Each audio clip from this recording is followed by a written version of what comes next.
Attention spoilers ici, on parle de télévision.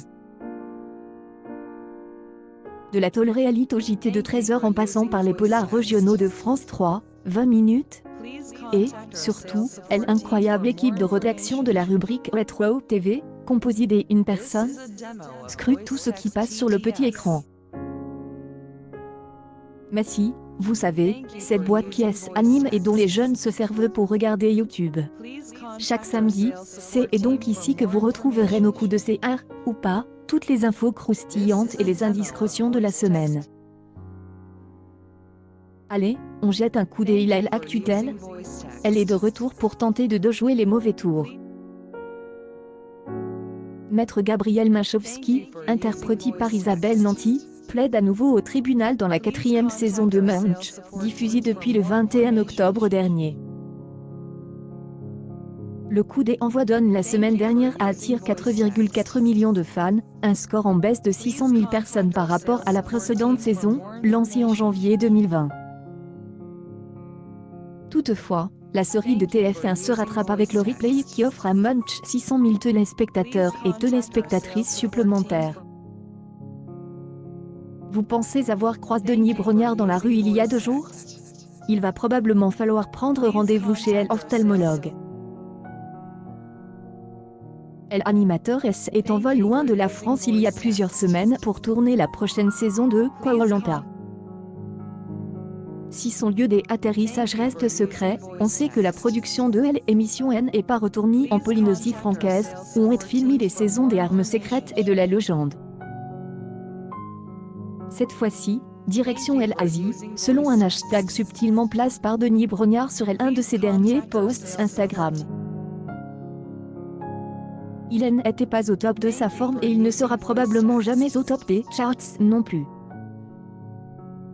Vendredi, Mohamed Bouafsi est fait hypnotiser par Mesmer, invite par Anne-Elisabeth Lemoine dans ses aveux. Visiblement réceptif, le journaliste et chroniqueur somme par l'artiste de camper un personnage, celui d'une rockstar.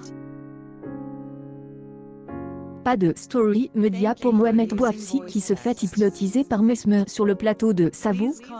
pic.tweet.com/. Il4Z que vous aimez jouer le piano, vous êtes devant une foule de 10 personnes autour d'une table et vous voulez les impressionner, lance Mesmer qui demande alors à Mohamed Bouafsi de jouer. Le sourire était là, contrairement à la justesse des notes et de sa voix. Ça a fait le même effet qu'au spectacle que j'y avais vu, un peu d'eau napre pendant quelques minutes, raconte le chroniqueur sur Twitter quelques heures après les faits. Mercredi, Théo Curin débarquait sur les plateaux de tournage de Plus belle la vie. Le nageur paralympique et jeune comédien, notamment aperçu dans la série Vestiaire sur France 2, apparaîtra bientôt dans le feuilleton quotidien. Il y incarnera le rôle de Hugo, 17 ans, et une fratrie de 4 enfants qui revient après 20 années d'absence et de voyages à travers le monde, bien de Sidi installé pour de bon au Mistral. On connaissait David contre Goliath, on aurait pu assister à Céline contre Céline. Cette semaine, W9 et TMC ont chacune diffusé un documentaire sur Céline Dion, Céline pour toujours pour la chaîne du groupe M6 et Une Voix, un destin pour la chaîne du groupe TF1. Le problème? Les 2 programmes étaient diffusés au même moment, dans la soirée du 16 novembre. Dans l'intérêt manifeste des téléspectateurs et en accord avec TMC, W9 est retiré de la course et proposera un documentaire autour de Harry et Myrène ce soir-là. Ma chérie, la compétition va être rude.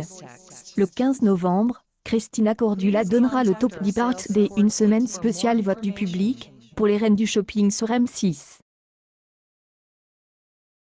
Gratuitement, les téléspectateurs et téléspectatrices pourront noter le look de la candidate du jour pendant son défilé. La est grande puisque leur note comptera autant que celle de Christina et des autres participantes. Le classement final sera donné lors de la finale du 19 novembre.